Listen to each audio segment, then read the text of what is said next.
자, 그러면 우리 대표님 오랜만에 만나서 굉장히 사담을 길어졌는데 어쨌든 네, 저자 소개랑 책 소개부터 시작해 볼까요? 뭐 네네, 간단하게 예, 네네. 뭐 예, 제 책은요, 제가 이제 뭐, 재테크, 자산관리, 네, 뭐, 가정경제라는 그런 그 주제로 한 20여 년 지금 강의를 하고 있는데, 많은 분들이 책으로 좀 갖고 있으면 좋겠다, 이런 얘기도 하셨고, 저도 이거를 좀 그 책으로 남기면 많은 사람들이 오랫동안 지켜볼 수 있지 않겠는가.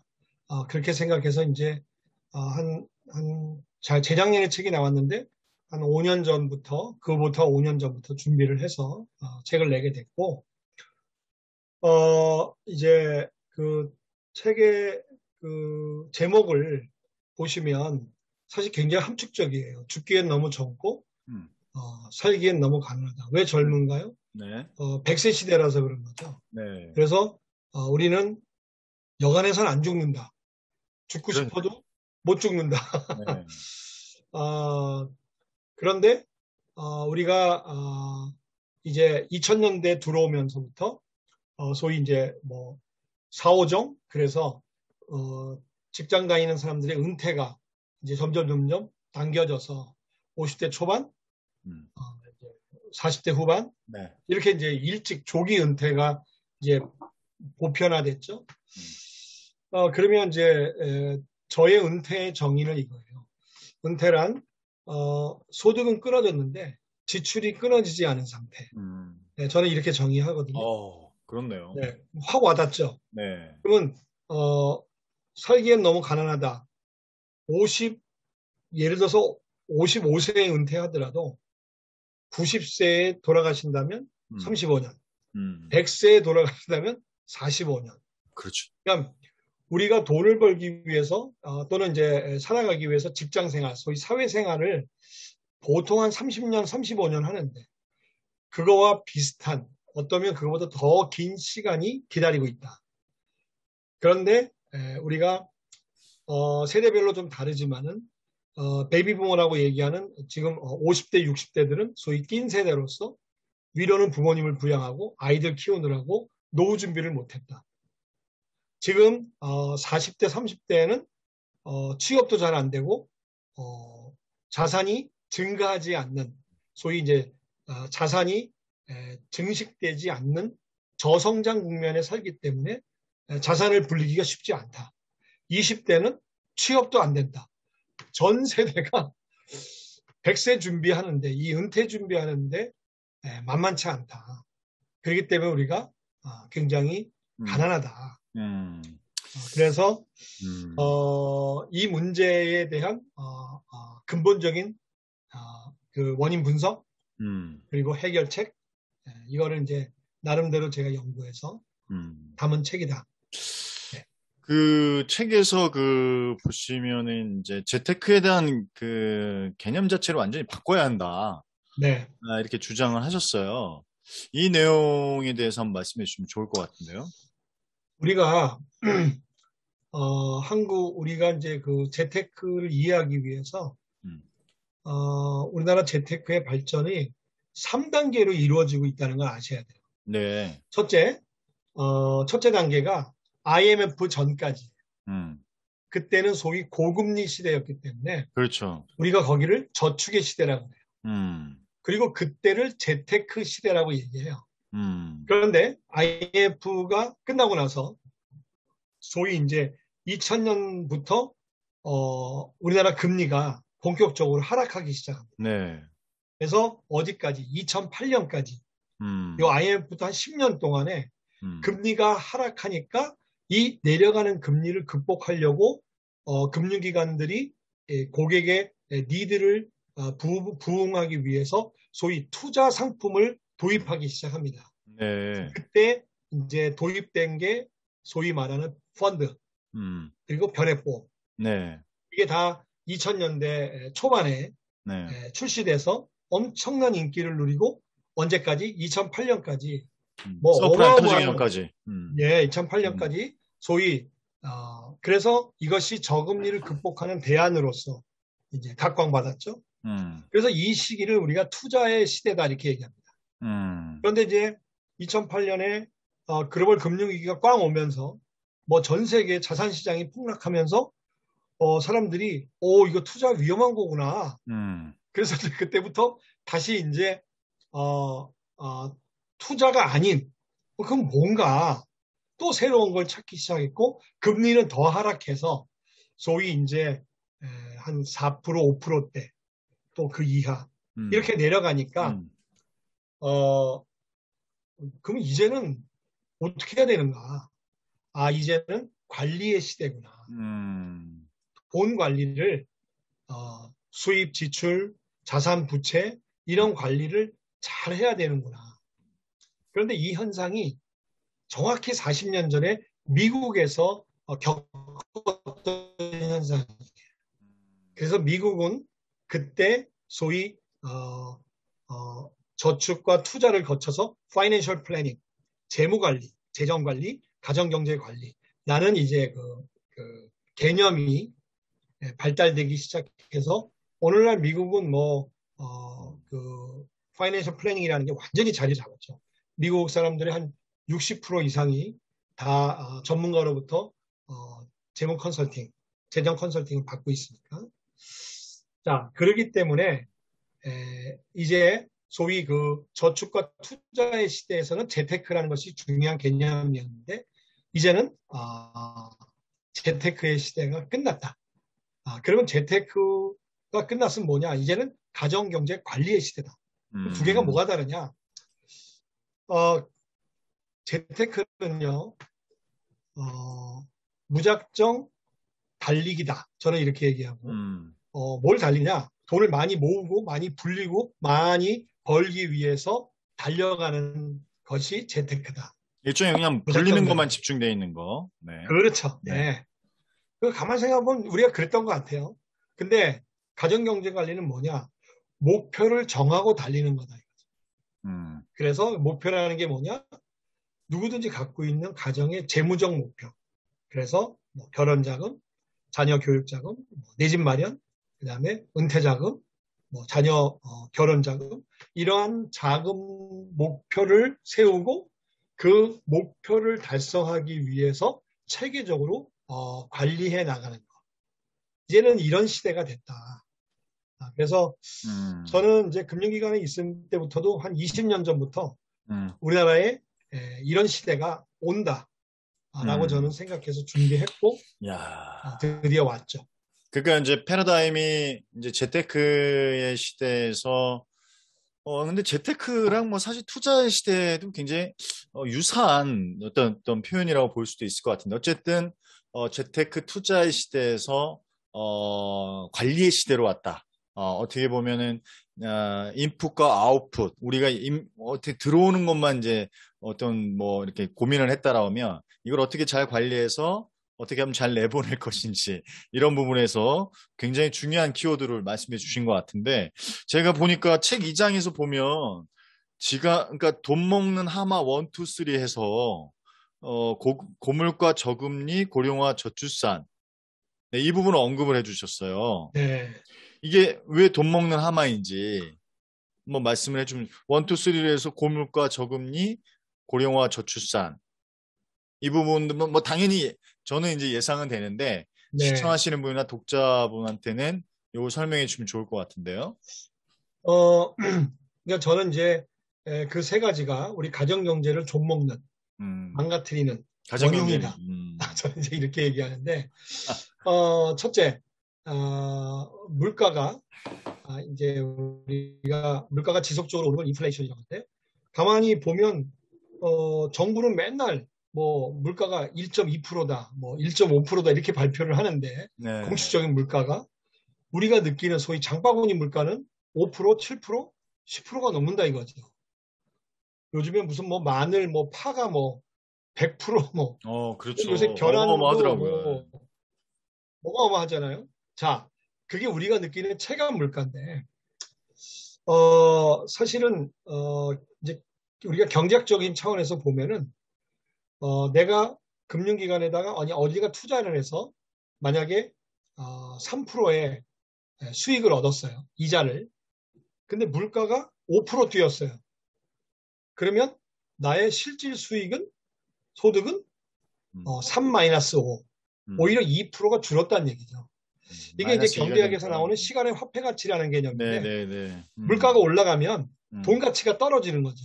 그렇죠. 네, 그렇기 때문에 우리가 이제 여기서 생각해야 되는 건 앞으로 무엇이든지 투자나 저축을 할 때 꼭 생각해야 되는 게 물가 상승률 이상의 리턴, 그러니까요. 수익을 꼭 그러니까요. 우리가 노려야 된다. 음, 이게 이제 첫 번째 물가가 우리를 망가뜨리는 음, 그런 이제 이유고. 그래서 한 가지 더 얘기하면 안전한 투자, 원금 보장. 요새 은행에 가면 원금 보장 해주는데 1%예요. 네, 그러면 맞아요. 이제 1년이 지나면 물가가 5%면 내 돈은 4%가 줄어든 거예요. 그렇죠. 예. 그래서 이제 이게 돈 먹는 하마다. 두 번째는 이제 저금리. 뭐 저금리는 뭐 말할 것도 없이 이제 자산이 불어나지 않는 거죠. 그래서 그 유명한 72의 법칙. 내 돈이 2배 불어나는데 몇 년 걸리냐. 70이 나누기 1년의 연 수익률. 네. 예전에 18%, 15, 예전에 15%였을 때는 그러니까. 5였거든, 5? 그러니까 그렇죠. 5년에 한 번씩 내 돈이 2배로 불어났는데 네, 맞아요. 지금은 이제 만약에 2다. 그러면 36년이 지나야 내 돈이 2배 되는 거죠. 그렇죠. 즉, 우리는 여기서 중요한 개념이 알아야 되는 게 우리는 돈이 불어나지 않는 시대에 살기 시작했다. 진짜 아무것도 안 하면 아, 자산이 불어나지 않는 음. 옛날에는 아무것도 안 해도 자산이 저절로 불어나는. 은행이 있으니까. 은행이 넣고만 그렇죠. 예. 있어도. 그래서 그렇게 안전한 투자만 하면 자산은 줄어든다. 이제 세 번째 고령화 저출산 우리가 다 아는 얘기지만 고령화 저출산으로 인해서 사실은 여러 가지 제가 어떤 문헌에 보니까 고령화 저출산이 경제에 미치는 영향이 20가지래요. 어, 어마어마하더라고요. 음, 그런데 이제 우리가 그냥 쉽게 대표적인 거 하나만 딱 생각해 보면 연금, 음, 공적연금, 음, 국민, 공무원, 사학, 군인 이 연금 중에 고령화 때문에 이미 2개가 바닥이 났고 우리가 지금 뭐 작년에 재작년에도 국민연금 뭐 괴담 이런 거 있었잖아요. 국민연금이 고갈된다. 음. 그 이유는 고령화 네. 이제 은퇴한 세대가 적당히 살고 좀 하늘나라 가셔야 되는데 안 가신다. 그러니까 은퇴 세대가 늘어나면서 연금을 급속도로 고갈시키는데 제가 좀 전에 말씀드린 공적연금 2개 뭐 다 인터넷에 있으니까 그게 공무원 연금이고 군인 연금이거든요. 음, 이 2개가 고갈됐는데 그러면 안 주냐? 주잖아요. 약속한 거니까 뭐로 주느냐? 국가 재정에서 지원이 나가는데 이게 지금 2개 합쳐서 보통 한 4조, 5조 돼요, 매년. 그 마이너스 되는 금액이. 네, 네. 지원 그 마이너스라서 적자를 보존해 주는 금액이 그 4조, 5조 합해서 국민들 세금으로 충당하고 있는 거군요. 그렇죠. 근데 이게 한 5년 이제 한 7, 8년만 지나면요. 거의 뭐 10조, 12조 이렇게 된다는 거예요. 그게 이게 이제 기하급수적으로 부니까 늘어나니까 이걸 뭐로 감당하냐 이거죠.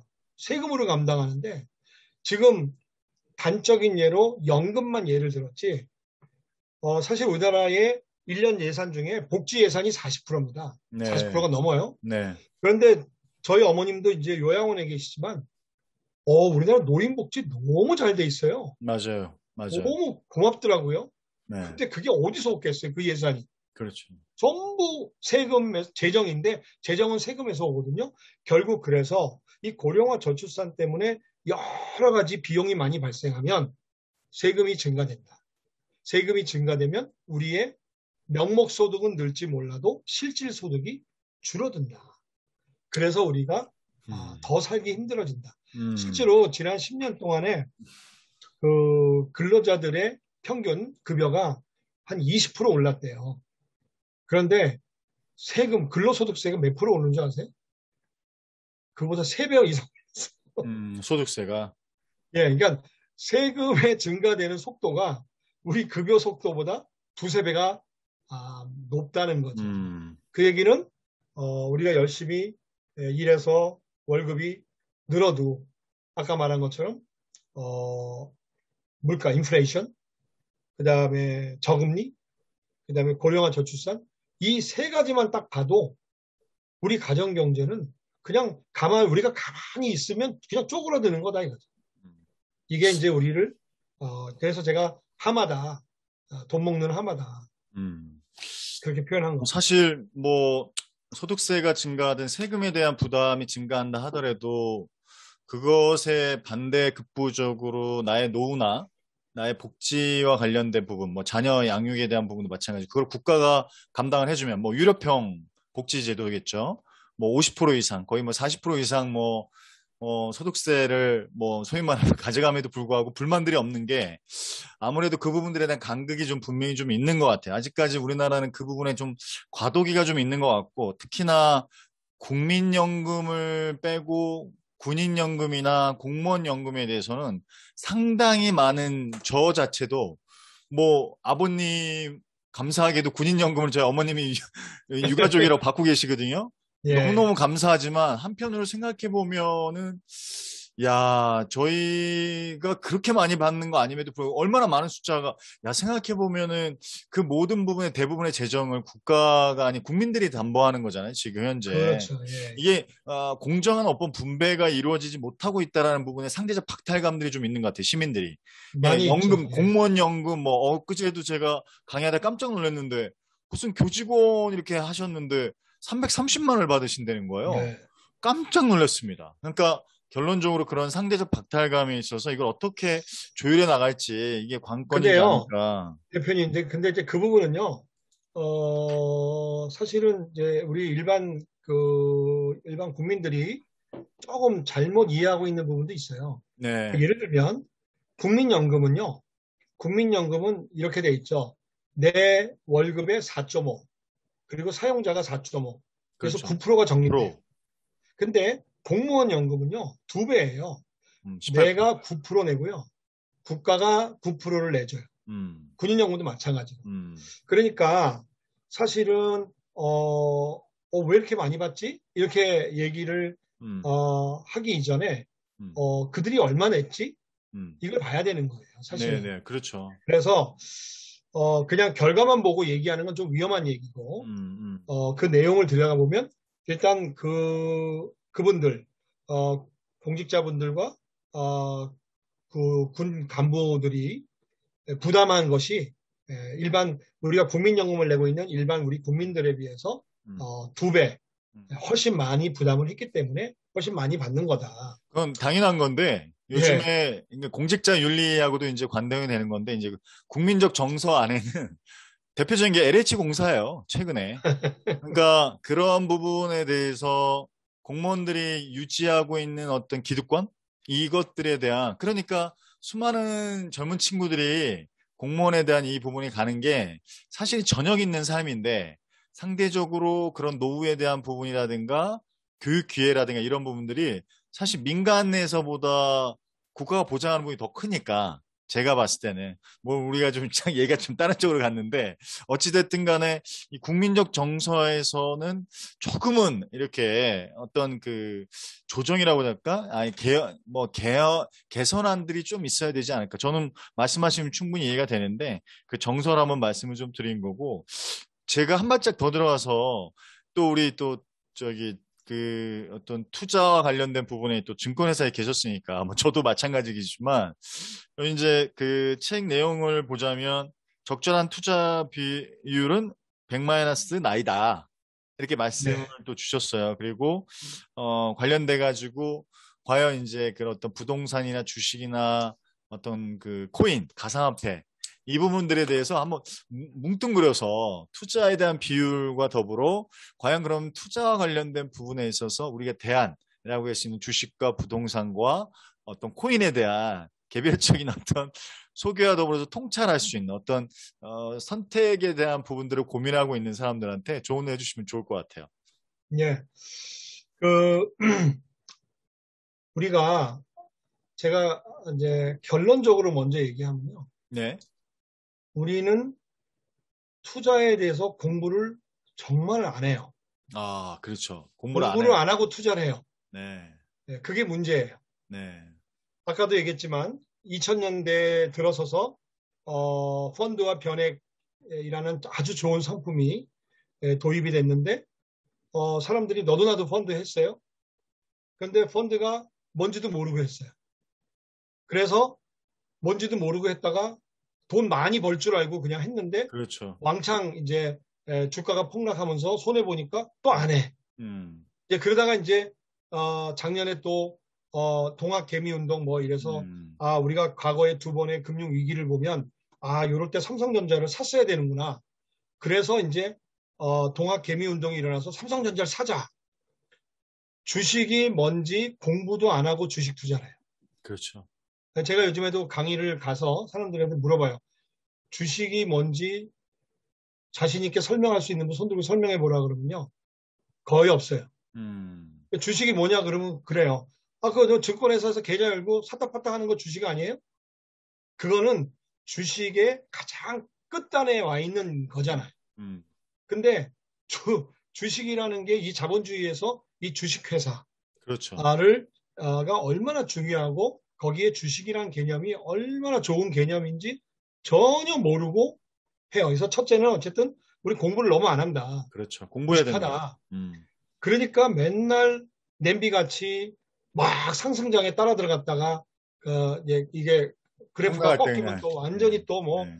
다시는 주식 안 한다고 막 그러고 이런 일을 지금 우리가 최근에 한 3, 40년 동안에 한 6, 7번을 반복했거든요. 음, 근데 또 그걸 하고 있어요.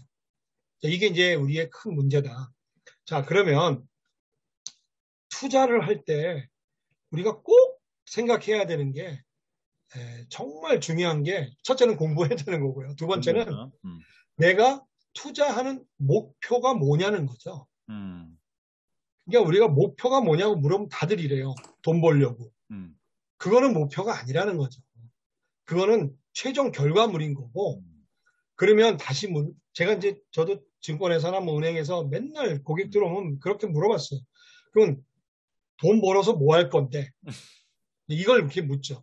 음, 그러면 이제 예를 들어서 이거죠. 아까 얘기했지만 당신 이게 결혼 자금으로 쓸 거야? 내 집 마련 자금으로 쓸 거야? 노후 자금으로 쓸 거야? 왜 이게 중요하냐? 거기에 따라 투자해야 되는 기간이 나오잖아요. 그래서 결혼 자금 3년, 내 집 마련 10년, 노후 자금 20년. 그러니까 거기에 맞춰서 우리가 투자의 다양한 방법을 중에 하나를 선택해야 되는 거란 말이죠. 음, 그래서 투자에서 제일 중요한 건 두 번째는 아까도 얘기했지만 공부하는 건 뭐 원론적인 거고 첫 음. 번째는 목표를 세우고 투자한다. 그러면 목표, 기간이 나온다. 목표에 따라서 투자에 대한 대상이 달라진다라는 거네요. 당연하죠. 아, 네. 대상도 달라지고 부동산이냐, 주식이냐, 코인이냐. 아니 그것도 달라지고 네. 맞아요. 그것도 달라지고 그다음에 투자라는 협의에 소위 우리가 말하는 주식, 채권, 펀드, 파생상품 뭐 이런 것들 있잖아요. 이 안에 이걸 어떻게 갈 거냐. 또 아까도 얘기했지만 그러면 이거에 대한 소위 그 포트폴리오 몇 대 몇으로 섞어서 갈 거냐. 이러한 것들이 다 그 안에 결정된다는 거죠. 두 번째 또 중요한 게 뭐냐. 내 성향이죠. 내 기질. 그거를 이제 전문 용어로 그 톨러런스라 그러는데 예를 들어서 내가 손실에 대한 수용력이 많으냐 적으냐에 따라서 또 상품이 달라지고 방법이 달라진다는 거죠. 그래서 이제 간단한 거는 고스톱 칠 때 보면 딱 답이 나와요. 3점만 나면 스톱하는 사람 있죠? 네. 요거는 이제 투자 세계에서는 안정추구형이라고 해요. 이런 그렇죠. 사람들은 채권이 많이 섞인 상품을 하면 돼요. 네. 그러면 요거는 저위험, 저수익이에요. 네. 로우 리스크, 로우 리턴이야. 그래서 먹어도 3, 4%, 손해나도 3, 4%야. 그렇죠? 3점만 스톱하는 사람은요. 별로 돈 안 잃어요. 그 다음에 이제 반대가 있죠. 네. 못 먹어도 고. 계속 고하는 사람이 있어요. 이런 사람들을 공격형이라고 하는데 이 사람들은 주식 비중을 많이 늘리거나 주식 비중이 큰 상품, 그러니까 예를 들어 주식형 펀드 이런 것들을 하면 돼요. 자, 이런 사람들은 먹어도 많이 먹고 손해나도 엄청 손해나죠. 이게 집에 갈 때 보면 다 따가지 가거나 완전히 거덜나고 집에 가거나 둘 중에 하나예요. 네. 뭐예요? 하이 리스크, 하이 리턴이죠. 하이라이터. 네. 그러면 그 중간에 갔다 섰다 하는 사람 있죠. 갔다 섰다 하는 사람들은 혼합형이에요. 이 사람들은 주식과 채권을 반반. 음, 이렇게 음, 그래서 자기의 성향과 기질이 어떠냐에 따라서 투자의 방법과 포트폴리오와 상품이 결정된다. 세 번째, 투자하면서 우리가 정말 잊어먹지 말아야 되는 게 사람들이 투자 그러면 제일 먼저 무슨 생각하냐면 수익률부터 생각해요. 당신 왜 투자해요? 돈 따려고. 그럼 수익률 얼마 기대해요? 많을수록. 세상에 이렇게 밑도 끝도 없는 게 어디 있어요. 10이면 10, 30, 30.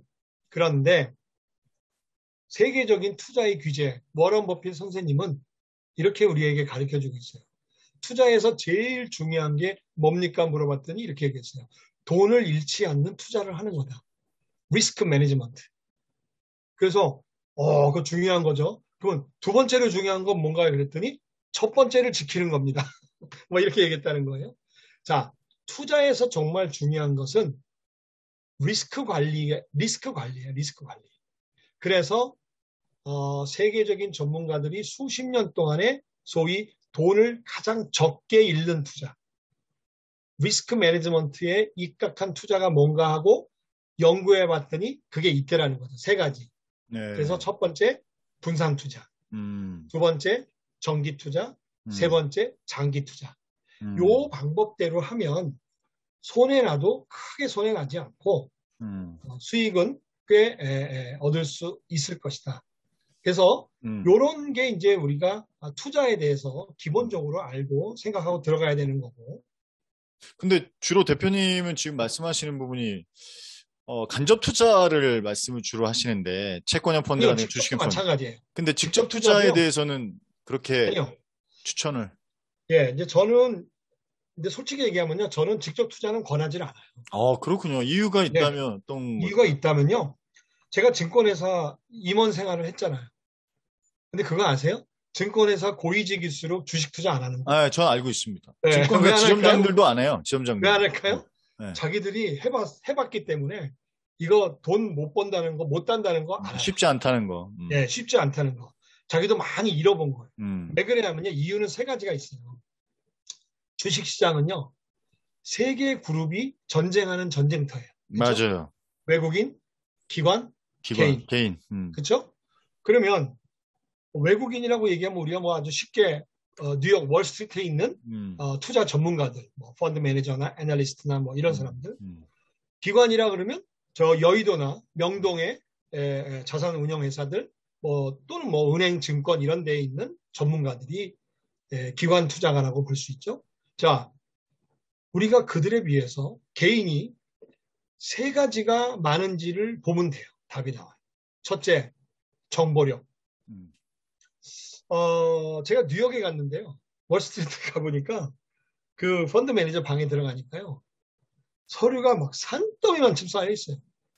전 세계의 각 나라, 각 기업들의 이 투자에 관련된 자료들이 정말 산더미만큼 쌓여 있어요. 음, 그들은 어마어마한 양의 정보를 받고 또 누군가 그걸 분석을 해주고 거기서 자료를 얻어서 그걸 근거로 투자에 임해요.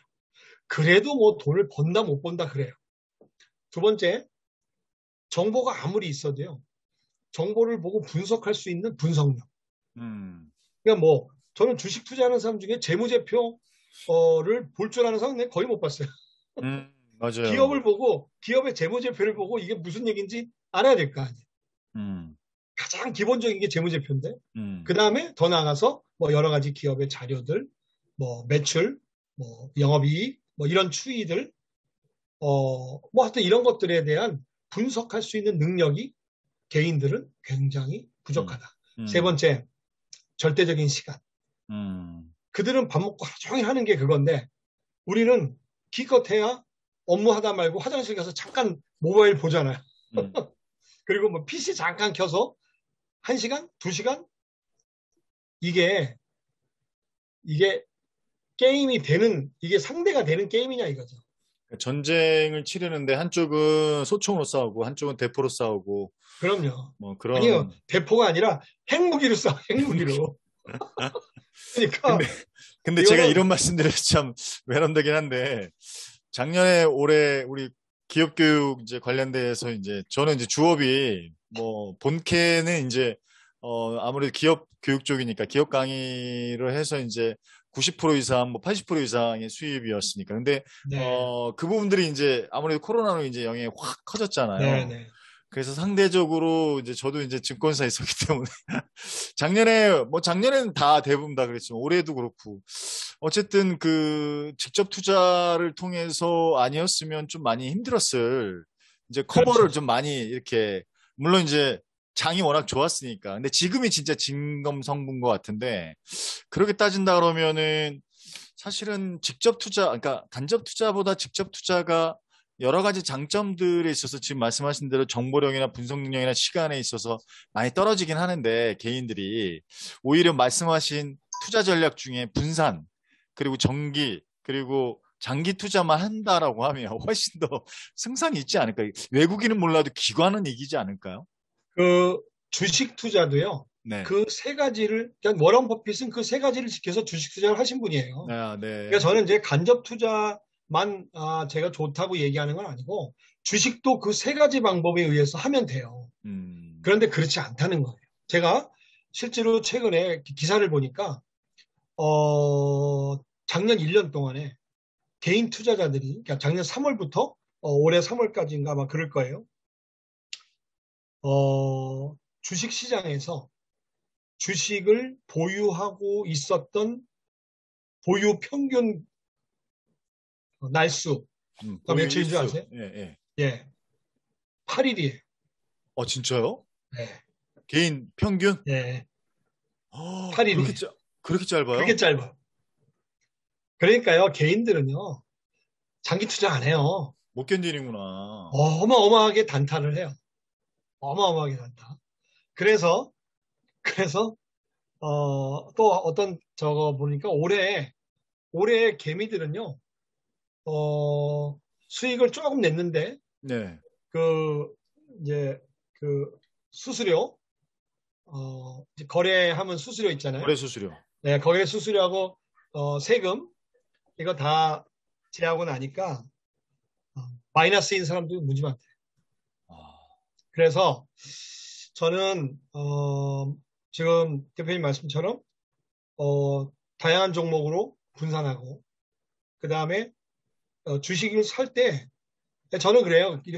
그렇게 얘기해요. 손님, 돈이 얼마, 주식 투자 얼마 하려고 그래요? 그 1억이요. 그러잖아요? 그러면 저는요, 300만 원씩 33개월에 걸쳐서 사세요. 그래요. 그러면요, 손해 안 나요. 어, 정기 투자. 그 다음에 한 3년, 5년, 10년 갖고 계세요. 이런다고요. 그냥 주식도 그렇게 하면 돼요. 근데 이제 주식 그렇게 안 해요. 그렇게 하는 사람 정말 정말 드물어요. 맞아요. 그래서 저는 제가 이제 요즘에 걱정되는 게 이거예요. 작년에 장이 정말 좋았잖아요. 좋았죠.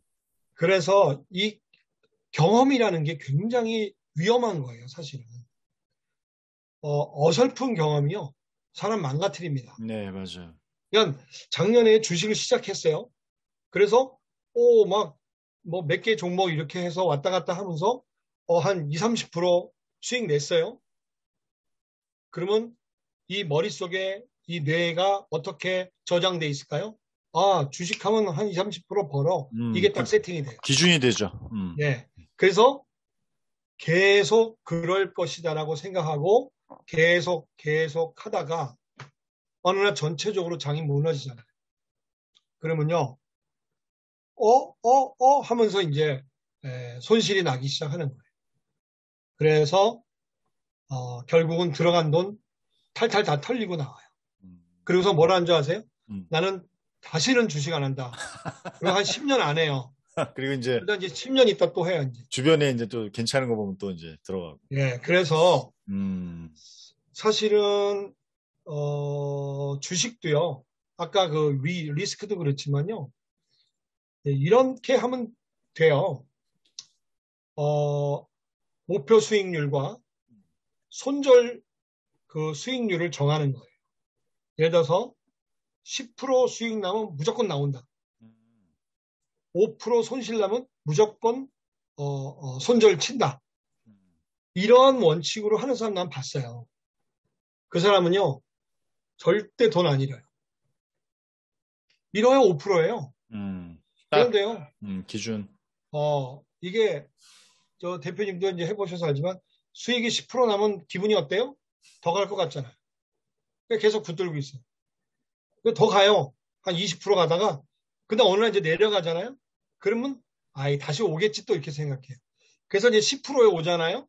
그러면 20%가 자꾸 그리운 거야. 그래서 들고 있어요. 그러다 이제 본전 되잖아요. 그러면요. 그러면 거기서 나와야 되는데 다시 에이, 그래 한 10%만 더 먹으면 내 나와야지 또 이래요. 그러다 이제 내려가는 거야 이제. 저도 이거 많이 해봤어요. 그런데 그래서 저는 이제 그렇게 해서 만약에 작년 올해 운이 좋아서 한 30%, 40% 수익 냈다. 그럼 나오는 거죠. 또는 이런 방법도 있어요. 내가 벌어들인 돈 있죠. 30% 수익 낸 거. 원금은 빼놓고 그것만 갖고 하는 거예요. 그것만. 수익 그런 방법도 가지고. 있어요. 예, 수익만 가지고. 그러면 이뤄야 뭐 나는 손해날 거 하나도 없는 거잖아요. 그래서 음, 주식 교과서에 이렇게 써 있어요. 주식 투자는 자기 현금 자산의 10분의 1 정도를 음. 넘지 않게 해라. 게임 머니처럼 난 잃어도 상관없는 돈이다. 요 일종의 정도의 게임처럼. 예. 예. 그래서 오락실 가서 우리가 오락하듯이 예, 그렇게 해야지 이거 막 내가 생업으로 하겠다. 죽기 살기로 하겠다. 저는 전업 투자자들 많이 봤거든요. 네. 네, 전업 투자자 근데 뭐 얼마나 많이 봤게 제 그, 주위에 다 보따리 싸고 집에 갔어요. 전업 페인 투자 안 되는 돼요. 길이 많은 것 같더라고요. 그럼요. 전업 투자 안 돼요. 오피스텔에서 방 하나 얻어놓고 막 모니터 5개 켜놓고 막 그런 사람들 수대 봤는데 전부 다 보따리 싸고 집에 갔어요. 그래서 아까도 얘기했지만 하려면 원칙을 세우고 원칙대로 지켜서 하면 된다. 그런데 이런 음. 사람들이 어떤 사람이냐면요. 엉덩이에 풀도 안 나는 독한 사람들이에요. 자기 원칙이 있는 사람들. 예, 그런 사람들만이 음. 저는 저도, 돈을 벌 수 동의합니다. 있지 않을까 생각해요. 대표님, 부동산은 좀 어떻게 보세요? 부동산 투자는 상대적으로 좀 더 수월한가요? 아, 아니면 미래적인 전망에서? 자, 그래요. 그러면 이제 부동산 얘기하고 제 코인 얘기 좀 이따 할게요. 네. 부동산은요, 저도 뭐, 지난 40년 동안 집을 샀다 팔았다 음. 많이 했고, 저는 주테크의 신이라고 불릴 정도로 정말 오, 주테크를 잘했어요. 아, 그러시구나. 예. 그래서, 어, 강남에 예전에, 아주 예전에 제가 2억 3천짜리 집이 있었는데 그걸로 아파트 청약받아서 4억 8천 만들고, 분당에 와서 또 2개로 사고, 어머니 이름과 내 이름으로, 그 다음에 그걸로 또 그 집이 양쪽이 다 올라가지고서는 내가 자산이 부동산으로만, 어, 지금 계속 보유하고 있었으면 한 30억? 28억? 아, 계속 보유하고 계셨다. 네. 근데 지금은 하나 보유하고 있죠. 아, 하나는 이제 보유하고 있는데, 그거는 이제 지금 한 20억 정도 하니까. 아, 또 하나 이제, 우리 어머니 집인데, 어머님 명의로 돼 있는 집을 안 팔았으면, 그거 한 15억 됐겠다. 그러면 한 아, 35억 정도 되는 거죠. 그러니까 2억 자산, 3천을 주식, 35억 만들었을 수 부동산으로만, 있다. 예. 그런데 우리가 이걸 잘 생각해야 돼요. 우리가 70년대, 80년대, 90년대, 2000년대까지 중반, 후반까지는 소위 우리나라가 자산 성장 시기였어요. 그렇기 때문에 돈도 불어나고 부동산도 상승하는 소위 상승 국면이었었어요. 그런데 2008년 리만 사태를 기점으로 저는 그렇게 봐요. 이제 그게 꺾였다고 보는 거예요. 그래서 한때 한 30%쭉 빠져서 2013년까지 바닥을 찍다가 이제 문재인 정부 들어와서 이제 뭐 이렇게 해서 요즘에 부동산이 다시 난리가 났지만 저는 지금의 집값을 제가 강의 가면 요즘 물어봐요. 지금의 집값이 오른 게 정상이라고 생각합니까? 비정상이라고 생각합니까? 다들 비정상이라고 해요. 그렇죠. 그거를 자산학에서는요, 버블이라 그래요. 음. 비정상으로 올라간 거, 이게 버블이에요. 네, 그렇죠. 버블은 꺼져요. 네. 꺼져요. 그래서 저는 지금의 부동산을 진단하라 그러면 비정상이고 버블이다. 그래서 이게 이제 내려올 텐데, 사실은 2008년, 그러니까 노무현 정부 때, 지금도 정부잖아요. 노무현 정부 때도 집값이 계속 올랐거든요. 그러다가 이제 보수 정권이 들어서 이제 이렇게 내려왔단 말이죠.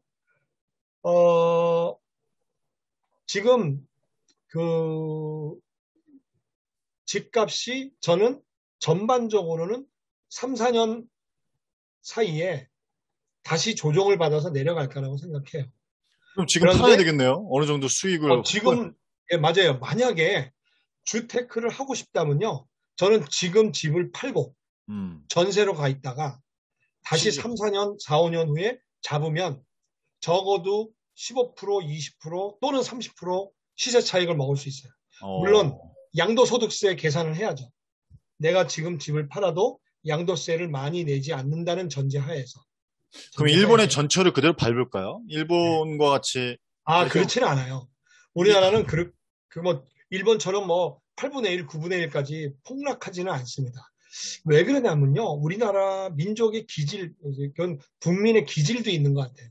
우리는요, 그 황순원의 토지에 나오잖아요. 우리는 네. 이 워낙 땅 없이 살았던 민족이라서 이 집에 대한, 땅에 대한 애착과 소유욕이 굉장히 강한 민족이에요. 음. 그래서요, 내 집을 마련해야 된다는 것이 뭐 평생의 수건 사업이에요. 누구든지. 음. 이게 저는요, 제 아들을 보면 제 아들 때에는 안 그럴 줄 알았더니요. 제 아들도 그러더라고요. 내 집 마련해야겠대요. 이게 이제 세대가 흘러가도 변하지는 않는데 단지 이제 지금의 이렇게 그 비정상으로 올라갔던 게 내려가는데 집값은요. 이것도 차별화가 됩니다. 그래서 강남이 뭐 내려간다고 강남이 막 50% 폭락 이렇게는 안 하고 왜 그러냐 강남은 다 아시지만 결국 이 집값은요 저는 결론이 그거라고 생각해요. 수요와 공급에 의해서 결정되는 시장이다. 100% 그게 적용되는 시장이에요. 근데 강남은 살고 싶은 사람이 너무 많아. 아, 강남은. 네. 그런데 공급은 별로 없어. 그러니까 집값이 잘 안 떨어져요.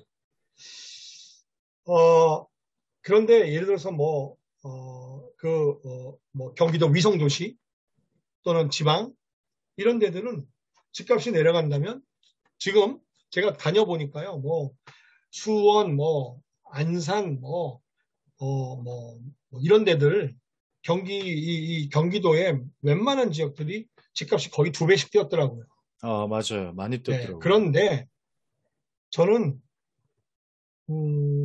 저는 정상적이지 않다고 보고 그래서 다시 전의 수준 정도 비슷하게 저는 내려갈 거라고 봐서 제가 강의할 때 제가 그렇게 얘기해요. 집 없는 사람 기다려라. 음.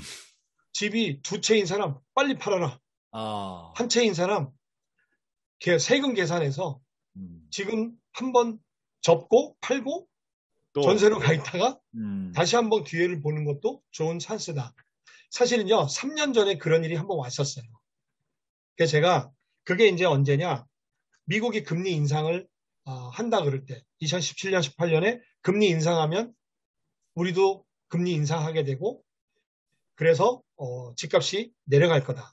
그래서요, 실제로 제가 사는 집도 13억 하다가 13억 5천까지 갔다가 10억 5천까지 내려갔었어요. 많이 제가 빠졌네. 13억 5천에 팔고 음, 11억이나에 샀다면요. 뭐 세금, 뭐 취득세, 등록세 이런 거 뭐 복비 다 빼도 한 1억만 빼도 한 2억, 한 1년 사이에 2억 벌 뻔했어요. 그런 것처럼 지금 집이 한 채만 있다. 이런 분들은 그 집을 매도하는 것도 좋은 주테크다. 제가 보니까 대표님은 부동산 전문가로 나가셔야 제가 봤을 때는 지금 재무설계나 가정경제 이쪽보다 부동산에 대한 부분으로 훨씬 더 설득력이 있는데요. 제가 봤을 때. 좋습니다. 그리고 그렇군요. 네, 비트코인 얘기 좀 할게요. 네. 이제 비트코인은 이제 가상 자산, 가상화폐의 대표죠. 네. 그러면 이제 가상자산, 음, 가상자산은요. 이제 뭐 길게 얘기할 건 없고 시간이 없으니까 간단하게 얘기하면 우리가 이미 많이 쓰던 것 중에 하나예요. 예를 들어 비행기 마일리지. 네. 그것도 가상자산이에요. 음, 돈 아니잖아요. 음, 화폐도 아니잖아요. 네. 근데 화폐처럼 썼잖아요. 음, 그걸로 비행기 표만 사는 게 아니라 호텔도 사고, 그쵸? 렌트카도 지불하고, 심지어 듀티프리에서 물건도 살 수 있었잖아요. 네. 지금도 그렇잖아요. 포인트. 네. 네, 그게 가상자산이에요. 음, 자, 그런데 이게 화폐와 차이는 뭐냐면요. 아직 밸류, 가치가 매겨져 있지 않다는 거예요. 그렇죠. 그러니까 원 비트코인이, 그러니까 예를 들어서 우리가 1달러, 금 한 돈의 가치가 있잖아요. 그런데 원 비트코인, 이게 8천만 원인지 5천만 원인지 3천만 원인지 그 누구도, 음, 왜냐? 아직 이게 그 화폐로서 통용되지 않기 때문에 그런 거예요. 자, 두 번째, 규제가 없어요. 뭐, 어느 나라는 뭐 법을 만든다, 뭐 안 만든데, 세계 대부분의 나라가 이거를 통제하는 법이 없어요, 지금. 그러다 보니까 상한가도 없고 하한가도 없잖아요. 오르면 1000% 오르고요. 내리면 2000%도 내려가는 거예요. 그러니까 등락이 너무 심하죠. 네. 그리고 시간 제한도 없어. 밤새도록 거래가 돼. 그러니까 코인페인이 너무 많아요. 24시간 들어갔다 그래서, 보고. 자, 그렇기 때문에 이 특징을 우리가 이해한다면 섣불리 덤벼들 일이 아니에요. 섭불리 덤벼들. 그래서 이거는 진짜 하고 싶다면 내 돈의 100분의 1. 아까 주식은 10분의 10분에. 1. 100분의 1. 내가 1억이 있으면 한 100만 원 정도 그냥 사두는 거예요. 어떻게 되나 보는 거예요. 그런데 여기다가 목숨 걸고 빚내서 하고 이거 진짜 큰일 날 일이고요. 아까 주식도 마찬가지예요. 우리가 주식과 가상자산 합쳐서 절대 하지 말아야 되는 자세가 빚내서 하는 거예요. 저 돈을 대출받아서 했는데 게다가 또 이거 그 뭐죠? 그 외상거래까지 하네? 네. 망하겠다고 작정하는 거예요. 그래서 그런 것들이 요즘에 질문이 굉장히 많이 오고 그런 걸로 이제 강의 의뢰가 많이 오는데 그런 건 좀 우리가 좀 잘 알고 좀 조심해서 하자. 저도 개인적인 얘기입니다만 2015년도, 2016년도에 들어갔으면 우리나라에 지금 없을 것 같은데 제가 그때 적지 않은 돈을 비트코인하고 이제 이더리움 이 두 가지로 이제 들어가려고 했었는데 그땐 상당히 저렴했죠. 근데 그렇죠. 결정적으로 제가 이제 그때 빗싸움이었는데 딱 들어가려고 이제 돈을 준비하고 딱 들어가려고 하는데 그때 제가 결정적으로 안 들어간 이유가 딱 하나가 있습니다. 두 가지. 첫 번째는 뭐냐면 거래소가 민간 거래소라는 거예요. 그렇죠. 얘네가 만약 해킹을 당했다. 예를 들면 지금 남아공에서도 지금 사건 터졌잖아요. 네. 해킹 당했다. 그리고 그냥 잠적해버리면 말 그대로 그럼요. 블록체인 가상화폐라고 하지만 네. 그냥 고스란히 그들한테 바쳐버리는 거잖아요. 두 맞아요. 번째는 아주 정확한 지적을 해주셨는데 도대체 이 내재적 가치가 무엇이냐? 아니 주식은 기본적으로 재무제표 상으로도 나와 있잖아요. 아니 얼마 팔아서 얼마의 이득이 남았고 시가총액이라는 것도 있고 기본적으로 예측 가능한 부분들이 있잖아요. 야 이거는 뭐 도대체 이 내재적 가치가 도대체 근데 사실은 2020년도에 좀 후회하긴 했어요. 제가 좀 그래도 들어갔다가 그럼 이제 꽤 많은 저기를 했을 텐데 어찌됐든 간에 앞으로도 이제 그런 기회가 올 거라고 생각하고 아까 말씀하신 대로 공부한다라고 하면 저는 블록체인을 공부하다가 가상화폐를 공부하게 됐거든요. 이게 자연스럽게 이제 넘어간 건데 어쨌든 뭐 아주 중요한 말씀을 해주신 것 같아요. 점차적으로 계속해서 드는 생각인데 부동산에 일가견이 있으셔가지고 나중에 시간이 되면 그쪽을 얘기를 더 들어보는 게 좋지 않을까. 이게 근데 시간이 너무 아쉬운데요. 이렇게 좀 마무리하면 어떨까 싶어요, 대표님.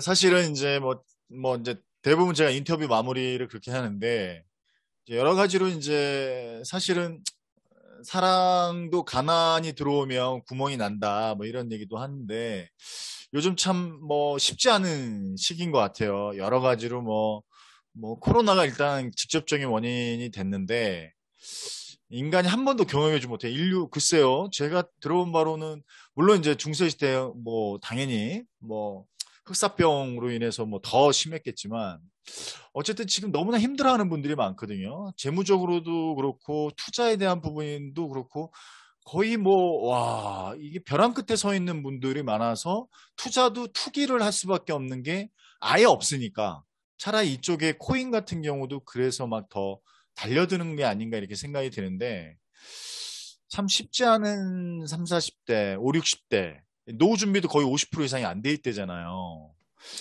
이런 사람들에게 지금 현재 시점에서 너무 좀 범용적인 질문이긴 한데 이제 책 내용에서도 노후에는 정말 중요한 특히 이제 신앙인한테 너무너무 중요하다.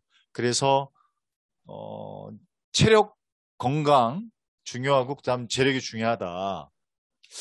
근데 이제 건강과 재력에 대한 부분에 있어서 이제 경제적 안정이 정말 많은 부분에 또 배품에 대한 기준이 될 텐데 어떻게 하는 게 좋을까요? 지금 준비가 안 된 사람 준비해라 이렇게 또 할 수 있겠지만 50을 딱 기준으로 둬서 사실은 집도 준비 안 되고 약간 직장도 불안불안하고 아니면 20, 30대 지금 사회 초년생들 좀 약간 이렇게 취약이라고 해야 되나? 그런 사람들 기준으로 한번 좀 말씀을 마지막으로 이렇게 예. 용기가 되는 말씀 해주십시오. 저는 원래 제가 시티은행을 다닐 때 네네. 시티은행이 이제 굉장히 건방지고 교만한 은행이라서 부자들만 상대를 했죠. 맞아요, 맞아요. 돈 많은 사람만 상대하고. 예, 1억 그 당시엔 7천만 원 아, 이하는 받아주지도 않고 야, 그러니까. 저는 이제 소위 부자들만 상대를 하는 이제 소위 PB 예, 세계에 살다가 제가 2004년에 경제연구소를 세우고 독립을 하면서 네. 아, 제가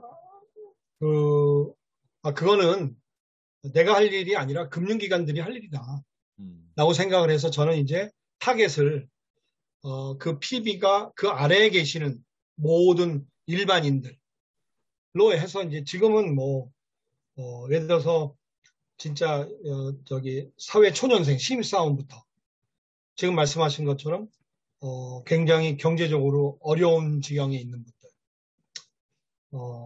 개인 파산, 회생 절차를 밟아야 되는 분들, 빚이 너무 많아서 부터 시작해서 은퇴를 앞둔 분, 은퇴하신 분들, 다양한 계층의 소위 우리 주위에서 쉽게 만날 수 있는 일반인들, 일반 우리 국민들을 대상으로 제가 해요. 그래서 제가 가정경제연구소라고 이름을 지은 이유도 우리 가정경제가 살아야 국가경제가 산다. 저는 이렇게 생각을 한 거고. 그래서 부자경제, 그들은 내버려둬도 알아서 다 잘 먹고 잘 산다. 그러면 이자 대표님 말씀 속에 취업이 안 되는 20, 30대, 집을 장만하기 정말 거의 불가능한 또 이미 은퇴를 앞둔 그런데 모아놓은 돈도 없고 빈반 잔뜩 있고 이러한 다양한 사람들이 어떻게 살아갈 것인가. 제가 사실은 너무 감사하게도 저는 그 답을 찾았어요. 네. 그 답이 뭐냐? 그 답이 제가 갖고 있는 가정경제에 관한 저의 철학이에요. 그러면 그걸 저는 한마디로 이제 행복한 부자, 행복한 부자. 이렇게 살아가려면 어떻게 해야 되느냐?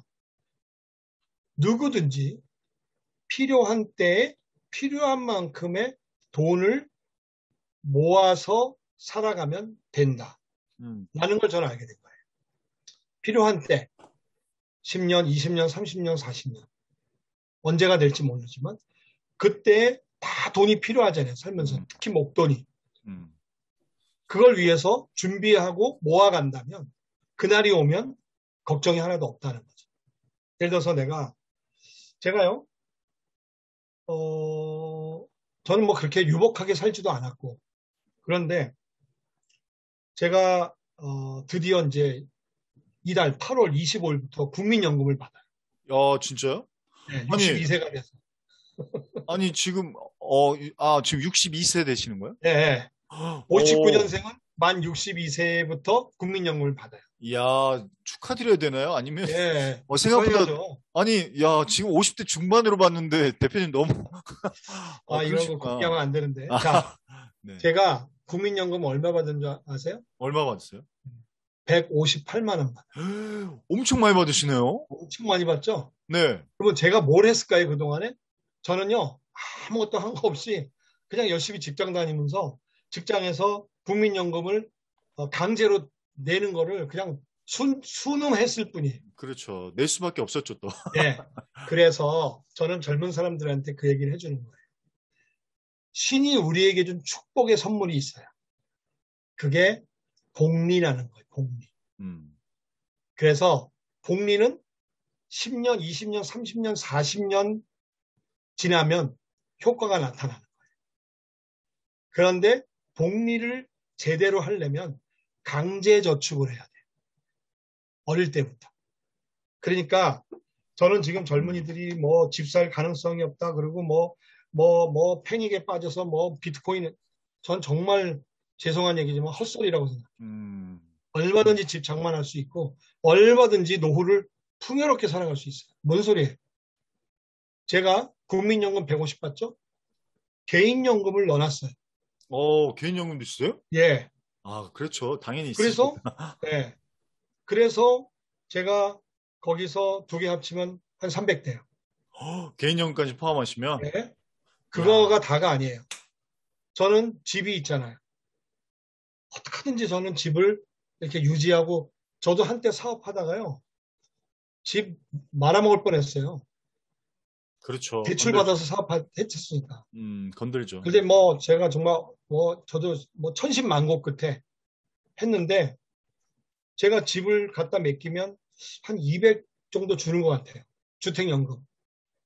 그럼 저는 노후 대비가 500이 된 거예요. 그러면요.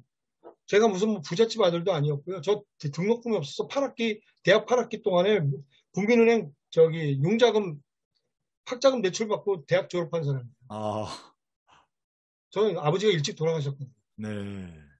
그래서 저는 누구든지 자기가 벌어들인 소득, 그거를 잘 관리해서 아끼고 쪼개서 저축, 투자 이런 것들을 정상적으로 제대로 하면요.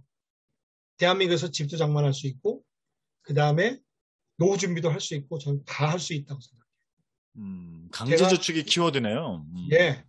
자, 그래서 예를 들면 이런 거예요. 저축 비율이라는 게 책에 나와요. 재테크 책에. 헛벌이 30%, 맞벌이 50%, 미혼 70%. 제 책에도 썼지만요. 제가 우리 아들한테 그걸 적용시켰어요. 제 아들이 공부를 열심히 못해서 대기업 못 가고 중견 기업에 들어갔어요. 초봉이 250이었어요. 거기에 70, 190을 저축했어요. 그리고 집에서 출퇴근했어요. 근데 얼마 전에 5년이 지났거든요. 제가 제 아들 자산을 1년에 한 번씩 이렇게 평가를 해요. 제 아들의 자산이 1억 3천 돼 있어요. 지금요? 네. 5년인데? 네. 놀랍죠? 와, 어떻게 네. 그게 가능하죠? 아니, 한 달에 그렇구나. 190씩 저축하면 돼요. 190을 했으니까 가능하겠네. 1년이면 2,200이죠. 10년이면 1억 천이에요. 거기에 작년에 펀드 수익률이 좋아서 거기서 한 1,600만 원 하고 뭐 변액에서도 수익이 나오고 뭐 이렇게 해서 1억 3천 된 거예요. 왜 힘들다 그래요? 그렇게 쓸 거 다 쓰고 먹을 거 다 먹고 놀러 갈 거 다 놀러 가고 즐길 거 다 즐기니까 안 되는 거죠. 아, 근데 뭐 사실 그 어머님과 아버님의 어떤 그 주거 공간의 제공, 아니 먹거리의 제공. 그러니까 예, 맞아요. 네. 그러니까 독립하면 안 돼. 아, 독립하면 안 된다. 예, 독립하면 100만 원씩 깨져요. 아, 그렇죠. 주거비가 너무 많이 들어가요. 그러니까 힘들어도 집에서 출퇴근하는 거고요. 뭐 우리 직장이 나는 뭐 지방이라서 그러면 지방에 있는 직장 가면 돼. 괜히 서울 올라와서 막 원룸 얻어서 막 이렇게 고생하고 막 건강 축내면서 그렇게 할 게 아니라는 거예요.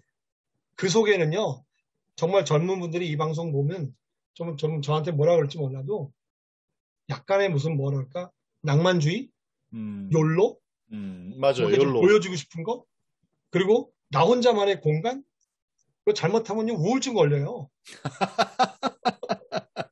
동의합니다. 네. 그래서 저는 젊은 청년들하고 그 강의를 많이 하는데 제가 그래요. 다 집에 들어가라. 집에서 출퇴근하는 게 돈 버는 거다. 맞습니다. 네, 우리 아들을 봐라. 제가 그래요. 자, 보세요. 집장만이요. 제가 그래 제 아들한테 요즘에 결혼을 남자가 여자가 대등하게 집장만 한대요. 너는 그걸 바라지도 않고 네가 1억 3천 모았으니까 한 6, 7천 모은 처자를 데려와라 그래요. 찾아서. 그럼 둘이 합하면 얼마예요? 2억이죠. 그러면 전세 시작할 수 있죠. 경기도에. 네네. 그 다음에 둘이 열심히 모으면 한 5년 모으면 1억 못 모을까요? 모르겠죠. 그럼 3억이죠. 거기다가 한 2, 3억 대출 받으면 한 5, 6억이면 집장만 하겠죠. 분양 받아서. 그리고 분양을 받거나 그리고 그거는 원리금 균등 상환으로 한 25년 동안 갚으면 다 갚겠죠. 어때요? 내 괜찮죠. 집만에 할 수 있어요. 왜 안 된다고 그래요? 그러니까 저는 이런 것들을 제가 연구하고 실제로 제가 우리 애들한테 적용해보고 또 많은 고객들을 내가 컨설팅하면서 그렇게 해보니까 되더라 이거예요. 돼요.